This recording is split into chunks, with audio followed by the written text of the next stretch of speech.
لا الہ الا اللہ محمد رسول اللہ علیہ صلاة اللہ وآلہ والأحبہ۔ چونکہ آج شب قدر ہے تو 2-4 منٹ کچھ اس پر بھی گفتگو ہو جائے تاکہ ہمارے اندر ایک شوق پیدا ہو جائے کہ آج کی پوری رات ہم اللہ کی عبادت میں صرف کریں۔ شب قدر حضور علیہ السلام کی چاہت پر اللہ نے عطا فرمائی۔ سرکار صلی اللہ علیہ وسلم کو ایک افسردگی تھی کہ اللہ نے دوسرے انبیاء کی امت کو اتنی عمریں عطا کی، کوئی 1200 سال کا ہوا، کوئی 1000 سال کا ہوا، کوئی 500 سال کا ہوا، میری امت کی عمر کم ہے۔ تو اللہ نے محبوب کی افسردگی دیکھ کر کے جبریل کو بھیجا اور ارشاد فرمایا، حبیب تم افسردہ نہ ہونا، اگر ہم نے ان کو 1200 سال کی 500 سال کی عمر دی ہے تو آپ اس پہ افسردہ کیوں ہیں؟ عرض کی مولا وہ 1200 سال کی عبادت لائیں گے اور میری امت 60-70 سال کی عبادت لائے گی تو دونوں برابر کیسے ہوگی؟ میری امت پیچھے ہوگی اور وہ عمل کے میدان میں آگے ہوں گے۔ ارشاد ہوا، حبیب ان کو عمر لمبی دی ہے، تجھے وقت لمبا دے گے۔ وہ اس طرح سے کہ تیری امت کو ماہ رمضان میں ایک رات عطا کریں گے جو شب قدر ہوگی، اور اس رات جو عبادت کرے گا اس کو 80 سال کی عبادت سے زیادہ ثواب عطا کریں گے، یعنی وہ رات 1000 مہینے سے افضل ہوگی۔ خیر من الف شہر، وہ 1000 مہینوں سے افضل ہوگی۔ تو اب کیا ہوگا؟ اگر وہ 1200 سال کی نیکیاں لائیں گے تو وہ 1200 سال کے گناہ بھی تو ساتھ میں لائیں گے، لیکن پیارے تیری امت آگے بڑھے گی۔ کیوں؟ کیونکہ ان کے گناہ تو 60-70 سال کے ہوں گے اور نیکیاں ہزاروں سال کی ہوگی۔ کیوں؟ اس لیے کہ اگر ایک انسان کو ہر سال 10 سال بھی مسلسل لیلۃ القدر مل جائے تو اس کی نیکیاں کتنی ہو گئی؟ 1000 مہینوں سے بہتر تو ایک ہی رات ہے۔ تو اب اگر اس کو 10-15 راتیں قسمت سے مل جائے اور وہ خوش نصیب جس کو 60-70 مرتبہ یہ رات مل جائے، پھر اس کی شان کیا ہوگی؟ تو اس لیے اس رات کی بڑی برکت ہے۔ اور ایک مرتبہ صحابہ کرام گفتگو کر رہے تھے کہ شب قدر کب ہے؟ تو چونکہ حدیث ہے کبھی 21 کو ہوتی ہے، کبھی 23 کو ہوتی ہے، کبھی 25 کو ہوتی ہے، کبھی 27 کو ہوتی ہے، کبھی 29 کو ہوتی ہے۔ ڈھونڈنے کا حکم دیا گیا ہے، ڈھونڈنے کا حکم دیا گیا ہے، لیکن جب سب اپنے اپنے اقوال پیش کر رہے تھے تو حبر الامہ سید المفسرین حضرت سیدنا عبداللہ ابن عباس بھی موجود تھے۔ آپ چپ تھے، خاموش تھے، آپ نے کوئی جواب نہیں دیا۔ تو سیدنا فاروق اعظم کہتے تھے کہ جس محفل میں عبداللہ ابن عباس ہوں پھر انہی کو حق پہنچتا ہے کہ وہی فتویٰ دیا کریں، وہی بات کیا کریں۔ سب بولتے ہیں آپ کو حق ہے، آپ کیوں نہیں بولتے؟ آپ بولیے، آپ کے بولنے پہ کوئی پابندی نہیں، آپ بولیے۔ تو سیدنا عبداللہ ابن عباس نے کہا، اگر مجھ سے پوچھتے ہو تو بات یہ ہے کہ پوری کائنات ساتھ پہ گھوم رہی ہے۔ پوری، یہ کون کہہ رہا ہے؟ عبداللہ ابن عباس۔ کیا کہتے ہیں؟ پوری کائنات 7 پر گھوم رہی ہے۔ کیسے؟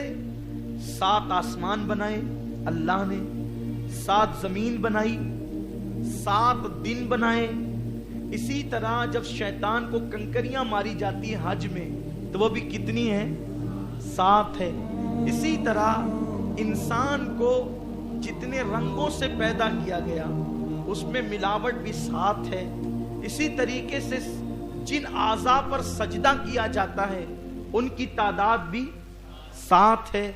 اس طریقے سے 7 گنائیں، سمندروں کی تعداد بھی 7 ہے۔ تو فرمایا کہ میرا وجدان یہ کہتا ہے کہ شب قدر بھی 7ویں رات میں، شب قدر بھی رمضان شریف کے آخری عشرے کی 7ویں رات میں۔ مطلب کب ہے؟ 27ویں تاریخ کو۔ حضرت امام اعظم ابو حنیفہ کا قول بھی یہی ہے کہ شب قدر ہر سال کب ہوتی ہے؟ 27ویں تاریخ کو۔ اور شب قدر میں جو ہیا ہے نا، ہیا یہ 27واں کلمہ ہے. ہیا مطلب یہ، اس میں ہیا مطلب شب قدر کے حوالے سے کہا گا ہیا حتی مطلع الفجر، کہ اس مبارک رات میں فجر تک کیا ہوتا ہے؟ سلامتی نازل ہوتی ہے صبح تک. تو یہ جو ہیا ہے نا، ہیا یہ ہیا 27واں کلمہ ہے. تو پتا چلا کہ وہ ہیا بتا رہا ہے کہ 27ویں ہی کو شب قدر ہوتی ہے.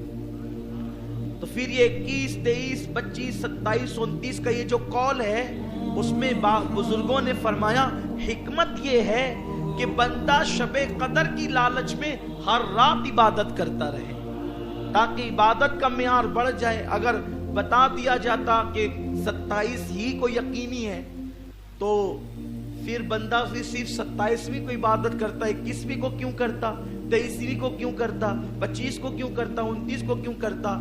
تو جو حدیثیں ہیں وہ بالکل حق ہیں کہ طاق راتوں میں ہوتی ہے، کسی ایک رات میں گھومتی رہتی ہے. لیکن اکثر بزرگوں کا قول یہ ہے کہ شب قدر اکثر 27ویں کو ہوتی ہے، اور آج الحمدللہ 27ویں شب ہے، اور آج اللہ کی عطا سے شب قدر ہے. ہم یہی امید ہے، اور حدیث بھی ہے کہ اللہ سے بندہ جیسا گمان کرتا ہے اللہ اس کو ویسے ہی عطا کرتا ہے. تو جس رات آپ دل کی گہرائیوں سے شب قدر سمجھ کر عبادت کریں، بس وہی رات ہمارے لیے شب قدر ہے. شب قدر میں دعائیں مقبول ہوتی ہے، قبول ہوتی ہے، اور ہر طاق راتوں میں عبادت کرنا چاہیے. لیکن شب قدر جو 27ویں شب ہے اس میں زیادہ عبادت کرنا چاہیے، کیونکہ اس رات جبریل امین فرشتوں کو لے کر آتے ہیں. اللہ کے رسول فرماتے ہیں کہ ان کے پاس 4 جھنڈے ہوتے ہیں، وہ 4 جھنڈے لے کر کے فرشتے آتے ہیں، اور وہ 4 جھنڈے لے کر کے آتے ہیں اور وہ بستیوں میں گھومتے ہیں اور ان لوگوں سے ملاقات کرتے ہیں جو لوگ اس وقت عبادت میں مصروف ہوتے ہیں. سونے والوں سے نہیں ملتے، کھیلنے کودنے والوں سے نہیں ملتے، بھنکس بازی کرنے والوں سے نہیں ملتے. کن سے ملتے ہیں؟ جو عبادت میں مصروف رہتے ہیں اس رات، اور ان سے وہ مصافحہ کرتے ہیں اور ان کے لیے سلامتی کی دعا کرتے ہیں. اور پھر جب وہ آسمانوں پہ جاتے ہیں تو پہلے آسمان کے فرشتے پوچھتے ہیں کہاں سے آ رہے ہو؟ تو جبریل امین اور جو دوسرے فرشتے آتے ہیں وہ کہتے ہیں ہم شب قدر میں گئے تھے، امت محمدیہ سے ملنے کے لیے گئے تھے اور ان سے ملاقات کے لیے گئے تھے. تو اس وقت وہ فرشتے پوچھتے ہیں تم نے کس حالت میں امت محمدیہ کو پایا؟ تو کیا کہتے ہیں؟ وہ کہتے ہیں کہ ہم نے انہیں رکوع میں پایا، سجود میں پایا، تسبیح میں پایا، اللہ کی حمد کرتے ہوئے پایا، ان کو اللہ کی تسبیح اور تقدیس بیان کرتے ہوئے پایا، وہ اوصاف بیان کرتے، تلاوت قرآن کرتے ہوئے پایا، ہم نے دعائیں کرتے ہوئے انہیں پایا. اس طرح کی وہ تفصیل بیان کرتے ہیں. اور پھر کیا بڑی پیاری بات کہتے ہیں، فرماتے ہیں جو نیک لوگ تھے امت محمدیہ کے، اللہ نے ان سب کو بخش دیا، اور جب نیکوں کو بخش دیا، عبادت کرنے والوں کو بخش دیا، تو اللہ نے عبادت کرنے والوں کے طفیل میں گنہگاروں کو بھی بخش دیا. یعنی سب کی بخشش ہو گئی، سب کی نجات ہو گئی. سونے والے کس کے صدقے بخشے گئے؟ عبادت کرنے والوں کے صدقے بخشے گئے. تسبیح نہ کرنے والے کس کے صدقے بخشے گئے؟ تسبیح کرنے والوں کے صدقے بخشے گئے. لیکن وہ بخش تو دیے گئے، مگر فرشتوں سے ملاقات کا شرف کس کو حاصل ہوا؟ ان کو جو لوگ عبادتوں میں مصروف رہے. تو اللہ تعالیٰ آپ کو ہم سب کو بار بار شب قدر عطا فرمائے. لیکن زندگی کا کیا بھروسہ، زندگانی کا کیا بھروسہ؟ ہم کیا کہہ سکتے ہیں زندگی کو؟ پتہ نہیں آئندہ سال شب قدر ملے نہ ملے. اس لیے آج کی رات کثرت کے ساتھ عبادت کیجئے، درود شریف پڑھیے، تسبیح پڑھیے، استغفار پڑھیے، کلمہ شریف پڑھیے، اللہ رب العزت کی بارگاہ میں خوب خوب دعائیں کیجئے تاکہ اس کی برکتیں آپ کو ہم سب کو نصیب ہو سکیں. امید کرتا ہوں کہ آپ سب آج کی پوری رات دعا میں گزاریں گے، عبادتوں میں گزاریں گے، رب تبارک و تعالیٰ کو منانے کی اور اس کو راضی کرنے کی کوشش کریں گے۔ اللہ سے خوب مانگو، خوب مانگو۔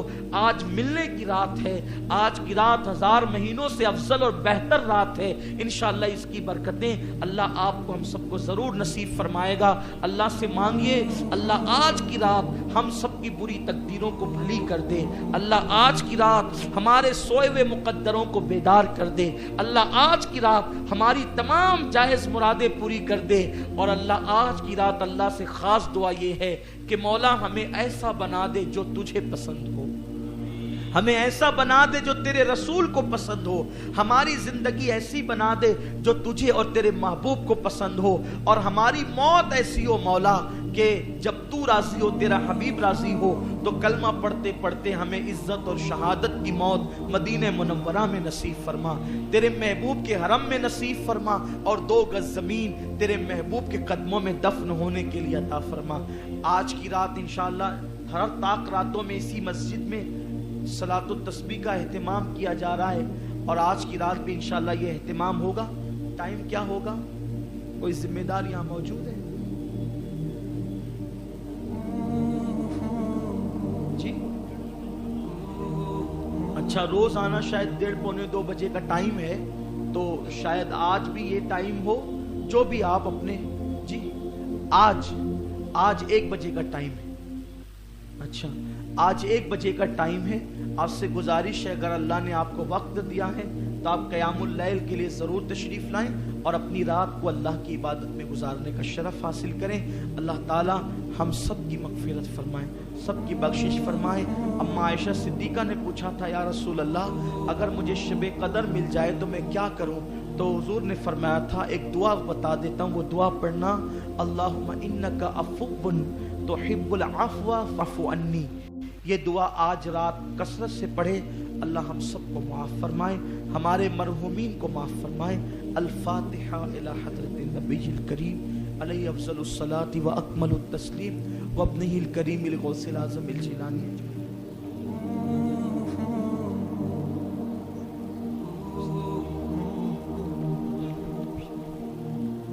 صلی اللہ تعالی علی خیر خلقہ محمد وآلہ وصحبہ اجمعین۔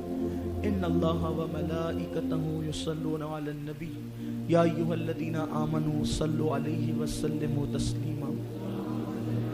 رب صل وسلم دائما ابدا علی حبیبک خیر الخلق کلہم وافوض امری الی اللہ ان اللہ بصیر بالعباد برحمتہ